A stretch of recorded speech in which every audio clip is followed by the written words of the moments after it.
दोस्तों, भूत प्रेत जैसी अकाल्पनिक चीजों का किसी सुनसान और डरावनी जगह पर होना कोई बड़ी बात नहीं है। हम अक्सर इस तरह की कहानियां सुनते आ रहे हैं, लेकिन तब क्या हो जब मंदिर जैसी जगहों पर ऐसी ऐसी रहस्यमयी बातें निकलकर सामने आने लगे जिनके बारे में सुनकर किसी के भी होश उड़ जाएं। जी आपने बिल्कुल सही सुना। आज के इस वीडियो में हम आपको ऐसी रहस्यमयी बातें बताने वाले हैं जिसे सुनने के बाद आप ये मानने पे मजबूर हो जाएंगे कि वाकई में भगवान है। इसलिए वीडियो में इसी तरह अंत तक बने रहें। और हाँ, अगर अभी तक चैनल को सब्सक्राइब नहीं किया है तो बिना एक पल की भी देरी किए फटाफट चैनल को सब्सक्राइब जरूर कर दें, क्योंकि इसी तरह के इंटरेस्टिंग वीडियोस हम आपके लिए हर रोज लाते रहते हैं। दोस्तों, न केवल भारत में बल्कि पूरी दुनिया में केदारनाथ मंदिर को सबसे मिस्टीरियस मंदिरों में से एक माना जाता है। केदारनाथ मंदिर भारत के उत्तराखंड राज्य के रुद्रप्रयाग नाम के जिले में स्थित है। भगवान शिव का यह मंदिर हिंदू धर्म के सभी तीर्थ स्थलों में से सबसे शुद्ध माना जाता है। और इस मंदिर के बारे में एक बहुत ही प्रचलित मान्यता ये है कि जो कोई भी जाकर इस मंदिर में पूजा कर पाता है वो बहुत ही खुशकिस्मत होता है, क्योंकि मान्यताओं के अनुसार इस मंदिर तक पहुंच पाना हर किसी की किस्मत में नहीं होता है। पर इन सबसे ज्यादा रोचक बात तो ये है कि केदारनाथ मंदिर को कब, किसने और क्यों बनवाया, इसके बारे में कोई भी नहीं जानता। हालांकि वो अलग बात है कि धर्म और शास्त्रों में ये लिखा गया है कि केदारनाथ मंदिर को पांडवों ने बनवाया था, परंतु अभी तक इस बात का कोई सबूत नहीं मिला है कि इस मंदिर को वाकई में पांडवों ने बनवाया था या फिर इसके पीछे कोई और ही रहस्य छुपा हुआ है। और इस मंदिर का रहस्य यहीं पर खत्म नहीं होता, क्योंकि जब आप केदारनाथ मंदिर की बनावट को देखेंगे तो आपका सिर चकराने लग जाएगा। केदारनाथ मंदिर में जो पत्थर लगे हुए हैं वो इतने सटीक और इंटरलॉकिंग तरीके से लगे हैं कि देखकर ही ऐसा लगता है मानो किसी मॉडर्न इंजीनियर ने इसे तैयार किया हो।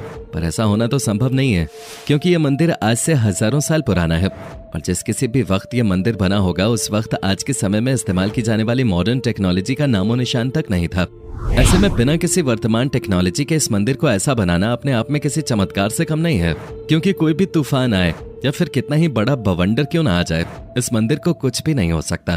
तभी तो 16 जून 2013 को इतनी बड़ी सुनामी और तूफान में पूरा उत्तराखंड पानी में बह गया। यहाँ तक कि आज के जमाने की बड़ी बड़ी बिल्डिंगें जमीन पे ताश के पत्तों की तरह बिखर गई थीं। कितनी सारी बिल्डिंगें पानी के साथ पूरी तरह से तबाह हो गईं, लेकिन केदारनाथ मंदिर को आंच तक नहीं आई। पूरा का पूरा मंदिर वैसे का वैसा ही खड़ा रहा।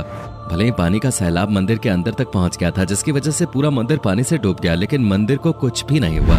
जी हाँ, आज भी आप मंदिर को ठीक वैसा ही देखेंगे जैसा ये सालों पहले बनके तैयार हुआ था। अब ये बात सुनकर बहुत से लोगों को लग रहा होगा कि इसमें कौन सी बड़ी बात है। तो दोस्तों, जरा रुक जाइए। अब हम आपको जो बताने वाले हैं उसे सुनने के बाद आपके रोंगटे खड़े हो जाएंगे, क्योंकि उस वक्त बाढ़ के समय हर तरफ सिर्फ और सिर्फ पानी दिखाई दे रहा था। तभी उस बारिश में जब बहुत सारा पानी हो गया था, पीछे से एक बहुत बड़ा पत्थर पहाड़ से निकल कर आया और केदारनाथ मंदिर के जस्ट पीछे रुककर उसने पानी की धारा को 2 भागों में कर दिया। यानी कि पानी की तेज धार जो डायरेक्ट मंदिर को तबाह करने के लिए आगे बढ़ रही थी, उसे इस विशालकाय पत्थर ने बहुत ही चमत्कारिक तरीके से 2 भागों में बांट दिया, जिसकी वजह से मंदिर पूरी तरह सुरक्षित हो गया।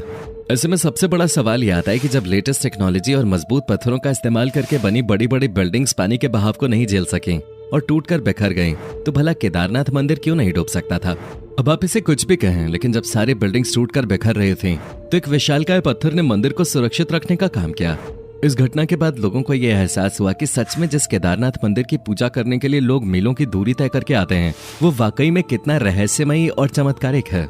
और शायद यही कारण है कि केदारनाथ मंदिर को भारत के सबसे पवित्र और रहस्यमयी मंदिर के तौर पर जाना जाता है। अब जो लोग केदारनाथ के दर्शन करने के लिए गए होंगे उन्हें ये तो पता होगा कि वहाँ पर एक कुंड है जिसका नाम रेतस कुंड है। पर क्या आप ये बात जानते हैं कि जब कोई यहाँ पर ओम का जाप करने लगता है तो उस कुंड में से बुलबुले निकलने लगते हैं।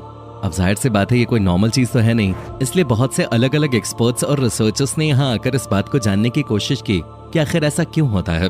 पर इतनी सारी खोजबीन करने के बावजूद उन्हें इसका कोई भी वैज्ञानिक तर्क नहीं मिला। और अभी भी बहुत से वैज्ञानिक ये बात सोचने में लगे हुए हैं कि आखिर ओम का जाप करने पे ही इस कुंड से बुलबुले क्यों निकलते हैं। अगर आपको इस बात का जवाब पता हो तो हमें और हमारे दर्शकों को कमेंट में बताना मत भूलिएगा। अब दोस्तों, ये बात तो आप भली भांति जानते हैं कि केदारनाथ एक ऐसा धाम है जो 6 महीने खुला रहता है और 6 महीने बंद रहता है। पर दिमाग को हिला देने वाली बात तो तब पता चलती है जब 6 महीना ये मंदिर बंद रहता है, तो यहाँ सबसे ज्यादा अजीब घटना घटती है जिसे वहाँ के लोग महसूस भी कर सकते हैं। असल में केदारनाथ मंदिर के आसपास रहने वाले लोगों का ये कहना है कि जब 6 महीने इस मंदिर का द्वार बंद हो जाता है तो किसी को भी इस मंदिर के अंदर प्रवेश नहीं करने दिया जाता है, फिर चाहे वो कितना भी बड़ा VIP ही क्यों ना हो। एक बार अगर मंदिर का कपाट बंद हो गया तो वो सीधा 6 महीने बाद ही खुलता है और पूरे 6 महीने मंदिर में किसी भी प्रकार की कोई साफ सफाई नहीं होती है। यहाँ तक कि मंदिर के अंदर जो दीपक जलाने का काम होता है वो भी कोई पंडित जाकर नहीं करता, यानी कि मंदिर के अंदर का पूरा प्रवेश बंद कर दिया जाता है और सिवाय उस मंदिर के अंदर भगवान भोले के और कोई नहीं होता। क्योंकि एक बार जब मंदिर बंद होता है तो वो सीधा 6 महीने बाद ही दर्शन के लिए खुलता है। पर जब मंदिर का कपाट 6 महीने बाद खुलता है तो लोग ये देखते हैं कि उसके अंदर का दीपक लगातार जल रहा है।